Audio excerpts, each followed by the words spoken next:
শ্রীকৃষ্ণ গীতাতে বলছেন, প্রকৃতপক্ষে আমি কর্ম করি না, জানিয়া মুক্তির জন্য প্রাচীন ঋষিরাও কর্ম করিয়া গিয়েছেন।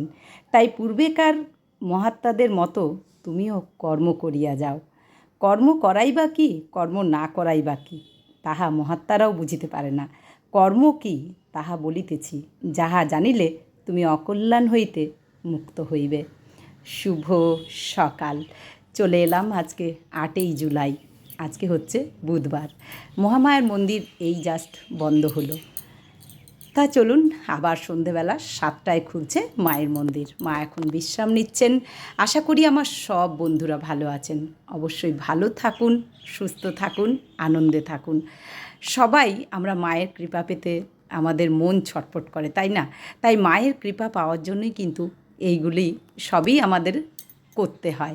কারণ এগুলি আমাদেরকে দেখতেই হয়, এগুলো আমাদের ভালো লাগা থেকে আসে। এই যে এই সব জিনিসগুলো, এগুলো মনের থেকে। তাই দেখুন কত মানুষ দৌড়ে দৌড়ে এসছেন কত দূর থেকে। হ্যাঁ, আপনি হয়তো আসেননি, তাতেই বা কী যায় আসে। ভগবানকে আপনি মনের কোণা থেকে, জঙ্গলের ভেতর থেকে, ঘরের কোণার থেকে ডাকেন, সেখান থেকেই মা সাড়া দেবেন, তাতে কোনো কিছু না। কিন্তু যখন আমি মন্দিরে আছি, আপনারাও যখন স্ক্রিনে আপনাদের মোবাইলে এই মা মহামায়ার মন্দির ভেসে উঠছে, তখন অবশ্যই অবশ্যই সকলে দর্শন করুন। সবাইকে জানাই আরেকবার শুভ সকাল। চলুন এবার চলে যাই মা অন্নপূর্ণার ভোগ ঘরে। আজকে একটু মেঘলা মেঘলা ওয়েদার। আজকে এখনও দাদাকে দেখতে পেলাম না, তাই চলে গেলাম সোজা মায়ের ভোগ ঘরে। চলুন আমার সঙ্গে থাকুন, আর আজকে কি কি পদ আছে মায়ের একবার জেনে নিই। চলে এলাম সিঁড়িতে। আপনারা এখন জেনেই গেছেন এই সিঁড়িটিই হচ্ছে মায়ের ভোগ ঘরের সিঁড়ি। আর উঠেই অনেক মানুষজনকে দেখা যাচ্ছে। আজকে অনেক দূর থেকে হয়তো অনেক মানুষ আসেন ভোগ একটু দর্শন করার জন্য।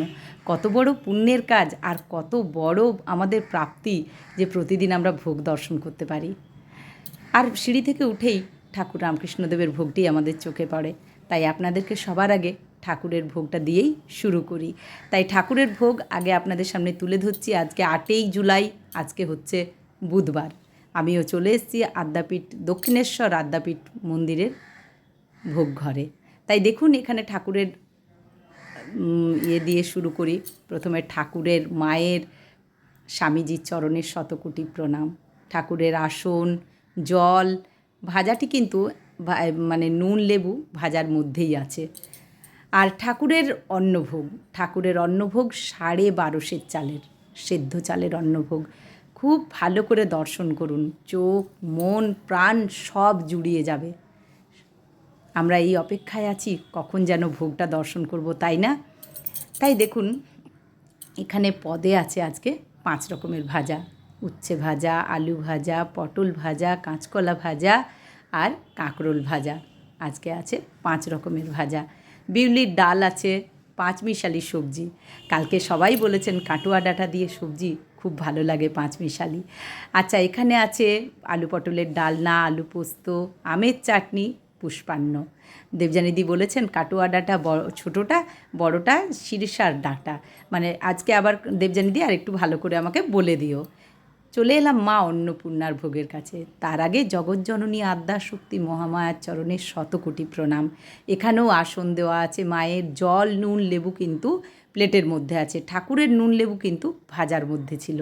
তা যাই হোক, 22.5 চালের অন্নভোগ, সেদ্ধ চালের অন্নভোগ দর্শন করুন। হ্যাঁ, এখানেও কিন্তু মায়ের পদে আছে 5 রকমের ভাজা। দেখুন 5 রকমের ভাজা আছে। এখানেও ডাল আছে, বিউলির ডাল। এখানে 5 মিশালি সবজি আছে। কাটুয়া ডাঁটা কিন্তু এটার মধ্যে থাকে। কাটুয়া ডাঁটা, বেগুন, তারপরে আপনার বরবটি, মূলো, বাঁধাকপি, এইসব দিয়ে কিন্তু অন্তত 10 রকমের একটা আনাজ হয়ে যায়। 10 রকমের আনাজ দিয়ে এই 5 মিশালি সবজি হয়। আচ্ছা, এখানেও কিন্তু আলু পটলের ডালনা আছে। আলু পটলের ডালনা, আলু পোস্ত। সকলে দর্শন করুন। 5 মিশালি সবজিটা কত সুন্দর দেখুন।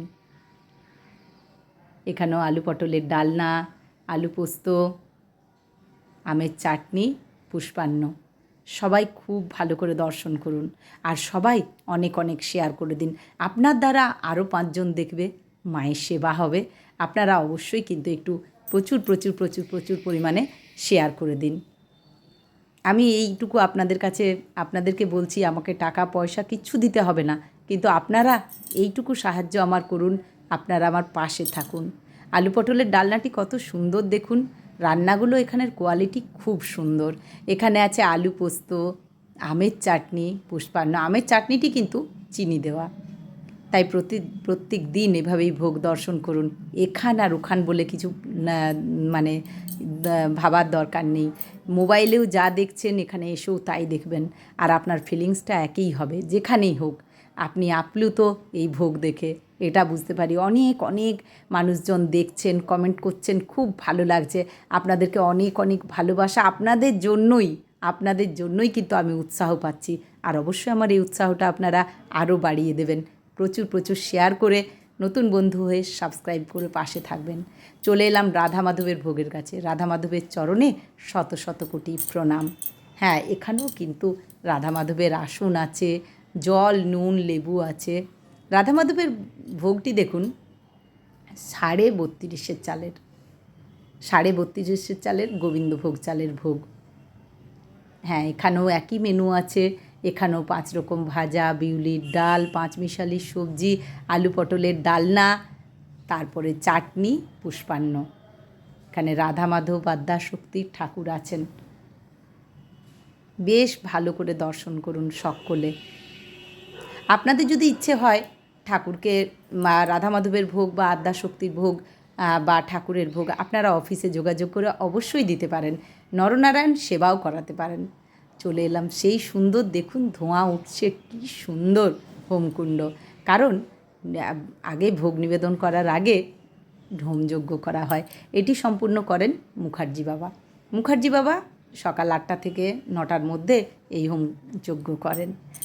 তারপরে 9:30 পৌনে 10টার থেকে ভোগ দেওয়া আরম্ভ হয়ে যায়। লিফটে করে কিন্তু ভোগটা পুরোটাই উঠে। লিফট কিন্তু গঙ্গা জলে ধোয়া হয়। হোমকুণ্ডটি দর্শন করুন। এবার চলুন আপনাদেরকে দেখাই ভোগ কাটা। এখনও ভোজুদা এসে পৌঁছায়নি। ভোজুদা এসে পৌঁছালেই আপনাদেরকে দেখাবো সেই সুন্দর মুহূর্তটা। চলুন, আর আপনার যা মনস্কামনা আছে ঠাকুরের কাছে জানান। আর লাইভে আসুন 2 বেলা লাইভে এসে নিজের মনের কথা শেয়ার করুন। সকলে ভালো থাকুন। দেখুন এই যে বালতিগুলো দেখাচ্ছে, এই বালতিগুলোই করে করে কিন্তু ভোগগুলি নিয়ে যাওয়া হয়, মানে যেখানে যা দেওয়া হয়। নরনারায়ণ সেবা, এই দেখুন ভোজুদা চলে এসছে, ভোগ কাটছে। জয় মা।